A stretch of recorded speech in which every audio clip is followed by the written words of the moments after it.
هقول لك ازاي صعب تضيف النادي الاهلي بالكامل في لعبه فوتبول ليجا 2023. بس قبل ما نبدا في اي حاجه صلي على النبي، دوس لايك للفيديو واشترك في القناه، وتعالى يا صاحبي ندخل على الطريقه. مبدئيا كده بالصحابه هنضيف كل حاجه يدوي، يعني هنضيف الشعار والاطقم واللعيبه، بس كل حاجه من دول هتكون لوحدها. تمام، انا عارف الموضوع مرهق شويه بس قشطه يعني. اول خطوه هتعملها يا صاحبي انك هتروح على اللينك اللي سايبه لك في الوصف، بعدين هيظهر لك الواجهه دي. هنا موجود كل حاجه هنحتاجها.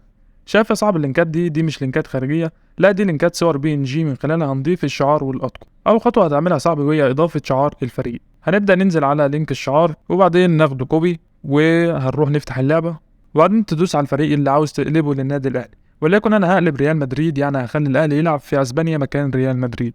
اول حاجه تفضل تضغط لحد ما توصل لواجهه الخطه اللي هي قبل المباراه مباشره. هتدوس على كلمه تعديل اللاعب، وهتظهر لك 3 خانات من فوق. أول خانة وهي تعديل الشعار لأي فريق موجود في الدوري، وتاني خانة وهي بتاعة الأطقم، وتالت خانة وهي خاصة باللاعبين، وتقدر هنا تضيف صورتك أو أي صورة محتاجها. بس هبقى أعمل لها فيديو تاني عشان الموضوع ده محتاج شرح كبير. المهم إنك هتروح على أول خانة، وبعدين هتعمل لصق لللينك اللي نسخناه في البداية، وهتدوس على تم، وبعدين هيظهر معاك الشعار، وبعدين هتروح على اسم الفريق وهتسميه أي اسم يعجبك. كده خلصنا من الشعار. نيجي بقى على الأطقم، سايب لك 4 أطقم للفريق، 2 أساسي و2 احتياطي. هنروح على اللينك اللي احنا دخلنا عليه في الاول، وبعدين ناخد اول طقم دوت وهو الاساسي اللاعبين.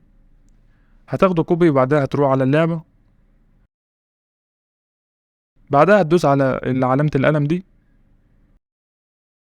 وهتعمل لصق هنا لللينك اللي احنا نسخناه.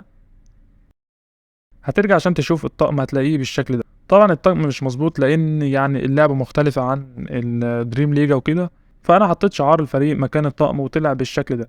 فلو عاوز الطقم ده حط اللينك بتاع الشعار مكان اللينك بتاع يعني اللي احنا رسفناه اخر حاجه. هترجع برضه يا صاحبي تجيب اللينك بتاع الطقم التاني، وهتعمل برضه نفس الخطوات اللي انا عملتها دي. وبس كده يا ابو صحاب. لو عاوز طريقه اضافه صورتك داخل اللعبه وعمل بطاقه لنفسك، كل اللي عليك انك تدعم الفيديو ده بلايك واشتراك، واكتب لي في التعليقات عاوزين الطريقه ولا لا، وانا هنزلها.